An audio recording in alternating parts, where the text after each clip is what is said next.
ন্যায় বিচারের নামে প্রহসন। আমরা আর কতকাল এই আইন খেলার বলি হব? বাংলাদেশে আজ পর্যন্ত হাজারো নারী ও শিশু পৈশাচিক ধর্ষণ এবং হত্যার শিকার হয়েছে। আমাদের সমাজের নিয়মটা এখন খুব অদ্ভুত হয়ে গেছে। একটি শিশু বা নারী হত্যার শিকার হলে ফেসবুকটিকে কয়েকদিন তুমুল মাতামাতি হয়, ভার্চুয়াল জগতে প্রতিবাদের ঝড় ওঠে। কিন্তু কিছুদিন পর নতুন আরেকটি ঘটনা ঘটলে আগের ঘটনাটি চিরতরে ধামাচাপা পড়ে যায়, হারিয়ে যায় বিস্মৃতির অতলে। এদেশের সাধারণ মানুষ কখনোই ন্যায় বিচার পায় না। অতীতের মতোই এভাবেই হয়তো দিনের পর দিন নিষ্পাপ প্রাণগুলো ছড়তেই থাকবে। আর এদিকে জঘন্য হত্যাকারী ও ধর্ষকরা আমাদের মতো সাধারণ জনগণের ট্যাক্সের টাকায় কেনা খাবার খেয়ে জেলে বসে আরামায়েশ করবে। আমাদের দুর্বল আইন তাদের ফাঁসিতে ছোলাতে ব্যর্থ হয়, বরং কিছুদিন পর আইনের ফাঁক গলে তারা দিব্যি জেল থেকে বেরিয়ে আসে।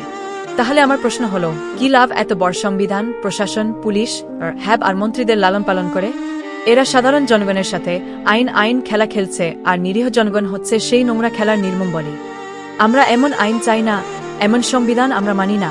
বাস্তবতা হলো, এদেশের আইন আর প্রশাসনকে ব্যবহার করা হয় কেবল বিরোধীদের ঘায়েল করার হাতিয়ার হিসেবে।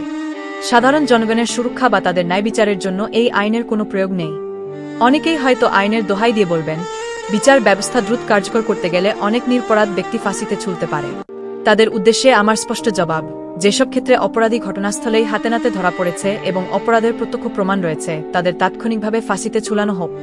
আর যেসব ঘটনা কিছুটা ধোঁয়াশাপূর্ণ, সেগুলো দ্রুততম সময়ের মধ্যে নিখুঁত তদন্ত করে দোষীদের মৃত্যুদণ্ড নিশ্চিত করা হোক।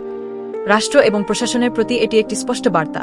এ দেশে যদি সঠিক আইনের প্রয়োগ না হয়, অপরাধীরা যদি এভাবেই বারবার পার পেয়ে যায়, তবে সেই দিন আর বেশি দূরে নাই যেদিন দেওয়ালে পিঠ থেকে যাওয়া সাধারণ জনগণ বাধ্য হয়ে আইন নিজেদের হাতে তুলে নেবে।